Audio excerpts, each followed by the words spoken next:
Olá, turma, tudo bem? Nós vamos dar início à nossa videoaula referente à unidade 3 da disciplina de didática, intitulada A Aula como Forma de Organização do Processo de Ensino. Tem como objetivo reconhecer a aula como forma de organização do processo de ensino, caracterizando os seus aspectos gerais, bem como refletindo sobre a estrutura dos seus componentes na atividade docente. Daremos um destaque especial à estruturação didática da aula. Em que momento, de fato, começa a aula? É antes mesmo do bom dia, ou boa tarde, ou boa noite que o professor possa dar ao iniciar uma aula? O preparo desse momento já iniciou com bastante antecedência, né? Então, em que momento começa a aula? Antes de entrar na classe e iniciar a aula, o professor precisa preparar-se através de um planejamento sistemático de uma aula ou conjunto de aulas. A preparação sistemática das aulas assegura a dosagem da matéria e do tempo, o esclarecimento dos objetivos a atingir e das atividades que serão realizadas, a preparação de recursos auxiliares do ensino. É preciso planejar antecipadamente para que todas essas etapas ocorram, com sucesso. Que passos, então, nós, professores, devemos dar para o, para o início de uma aula, para o planejamento de uma aula? Os passos didáticos, conforme Libânio, são os seguintes: a preparação e a introdução da matéria, né, o assunto ou conteúdo, o tratamento didático da matéria nova, a consolidação e aprimoramento dos conhecimentos e habilidades, a aplicação, controle e avaliação. O que seria então essa preparação dos alunos? Qual é o objetivo disso? A preparação dos alunos visa criar as condições de estudo, ou seja, em outras palavras, mobilização da atenção dos alunos, né, para criar uma atitude favorável ao estudo, a organização do ambiente, da sala de aula ou aonde ela for ocorrer, suscitamento do interesse e ligação da matéria nova em relação à anterior.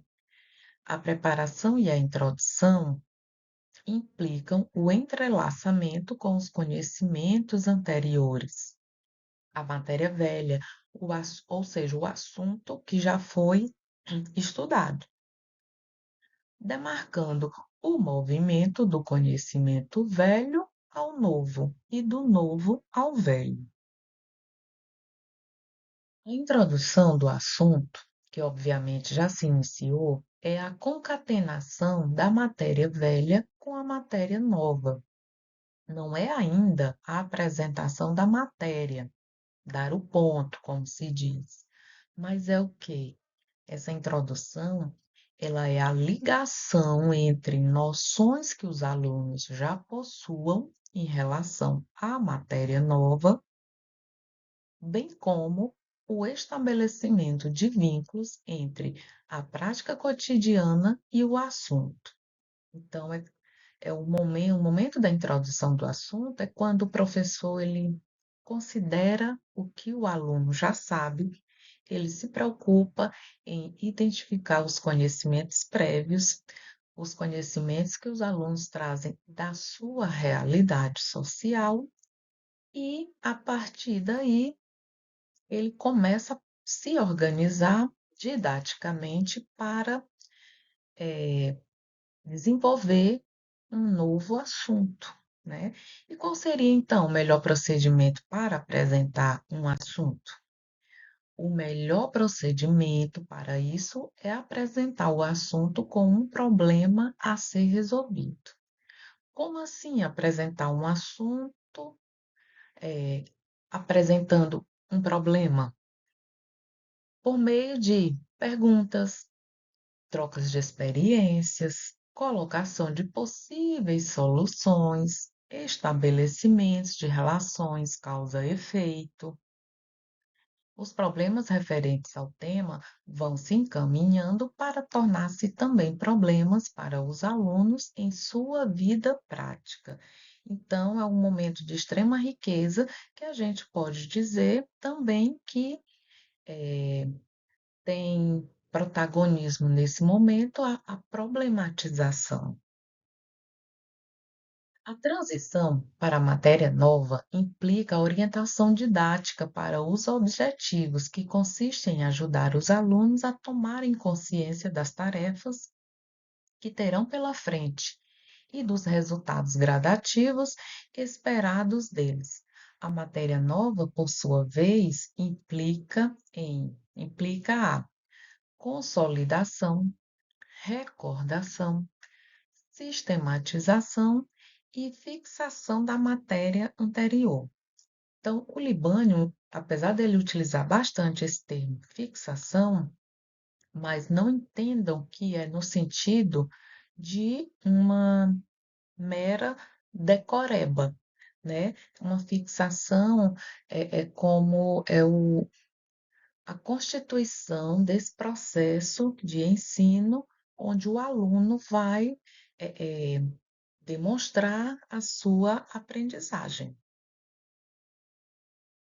O momento inicial da aula deve incluir perguntas para averiguar se os conhecimentos anteriores estão efetivamente disponíveis e prontos para o conhecimento novo. Como eu já falei, é interessante que nesse momento inicial o professor se proponha a investigar e identificar com a turma os conhecimentos prévios dos alunos sobre aquele assunto e os conhecimentos de um assunto anterior que possa servir de conexão para a apresentação do novo.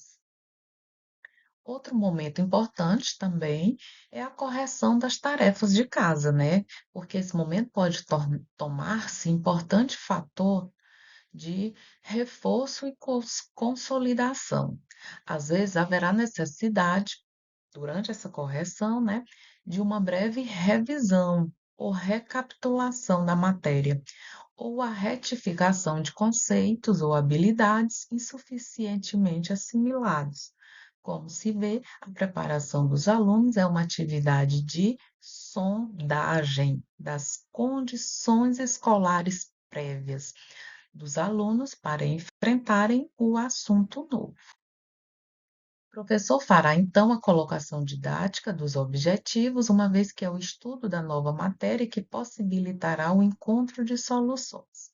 Os objetivos indicam o rumo do trabalho docente, ajudam os alunos a terem clareza dos resultados a seguir.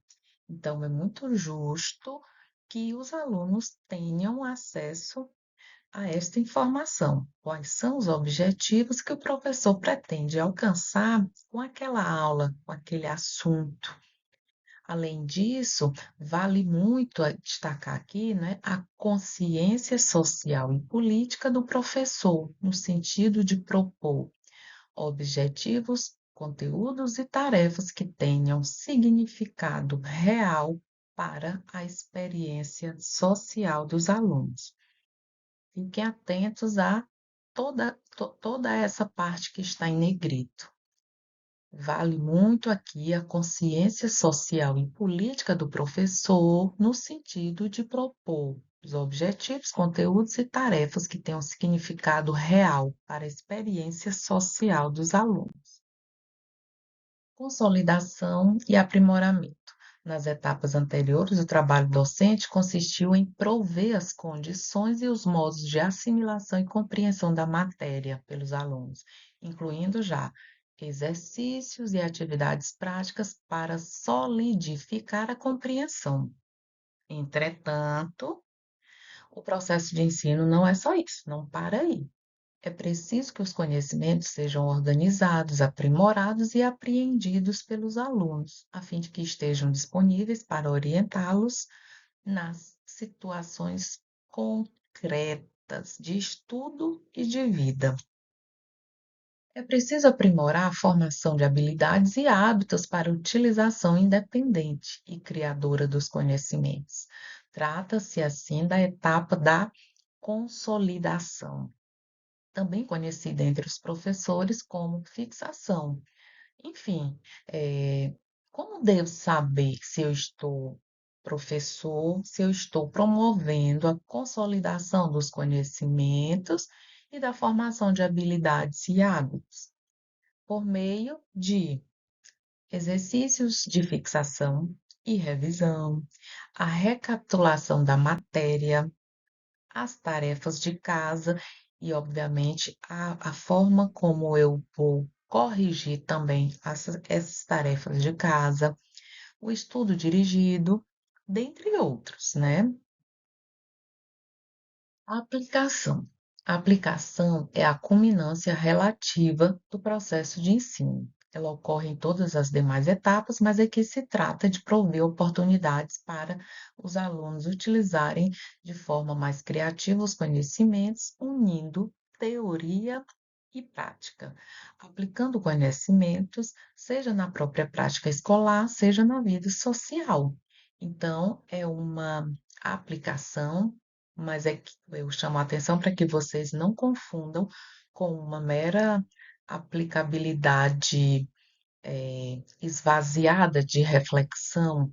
Então, tem que fazer sentido também para o aluno e ele possa enxergar esse conhecimento não só na própria prática escolar, ou na própria disciplina de ciências ou de biologia, mas para além dessa esfera, né? Também na sua vida social.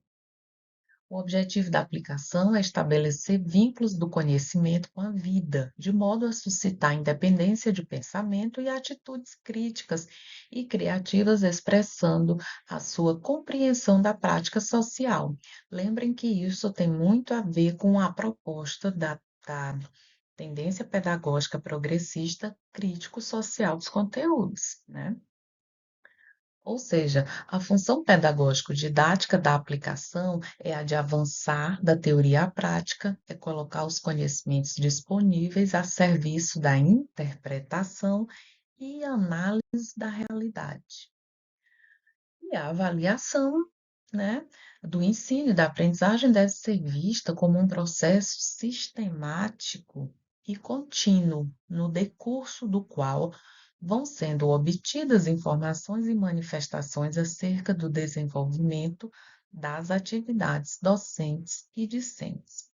Lembrando aqui, já que estamos falando desse momento da avaliação também, do ensino e da aprendizagem, lembrando que no artigo 24 da Lei de Diretrizes e Bases, né, 9.394/96, ela destaca que os aspectos qualitativos, na hora de avaliarmos nossos alunos, esses aspectos devem prevalecer sobre os quantitativos, né? Então, são questões que a gente precisa também se debruçar para compreender melhor e, por sua vez, avaliar também qualitativamente a aprendizagem dos nossos alunos, né? Todo esse combo de informações e passos apresentados por Libânio eles não são trabalhados, desenvolvidos de uma forma mecânica e inflexível. Tem, isso implica num movimento que deve ser pensado, sobretudo pelo professor, quando antecipadamente ele vai planejar a sua aula ou uma sequência de aulas. E é nesse sentido que a gente quer sintetizar que a estruturação da aula deva ocorrer. Para finalizar, eu trouxe aqui um chamamento, né, para que nosso trabalho educativo esteja a serviço por este mundo, esteja a serviço para que mundo que eu estou me referindo. E aí eu pego aqui a citação da Rosa Luxemburgo, que ela diz que por um mundo onde sejamos socialmente iguais, humanamente diferentes e totalmente livres. Então, saibamos aí equilibrar a pedagogia crítico-social dos conteúdos com essa proposta didática de estrutura da aula que nós acabamos de ver. Até uma próxima aula e a gente se encontra. Até mais, tchau.